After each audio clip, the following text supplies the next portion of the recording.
Welcome to missionary biography. April 13, 1836 సంవత్సరంలో ఏజే Gordon గారు జన్మించారు. అమెరికన్ బాప్టిస్ట్ బోధకుడు, రచయిత, స్వరకర్త. 15 సంవత్సరాల వయస్సులో క్రీస్తు మార్గమును ఎన్నుకున్నారు. పాస్టర్ కావాలని అనుకున్నారు. 1863లో మరియా హెల్ గారిని వివాహం చేసుకున్నారు.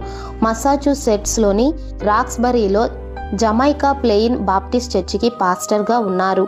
1869లో బోస్టన్లోని క్లారెండన్ స్ట్రీట్ బాప్టిస్ట్ చర్చ్ పాస్టర్ అయ్యారు.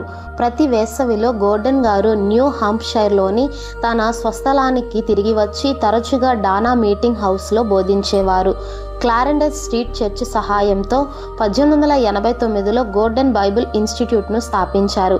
అతని భార్య మరియా గారు 1908 వరకు కార్యదర్శి, కోశాధికారిగా ఉన్నారు. గోర్డన్ కళాశాల ప్రధానంగా కాంగోలో పని కోసం మిషనరీలకు శిక్షణ ఇవ్వడానికి స్థాపించబడింది. ఈ ఇన్ఫర్మేషన్ కనుక మీకు వర్తనిపిస్తే లైక్ చేసి, సబ్స్క్రైబ్ చేసి, షేర్ చేయండి. Thank you all.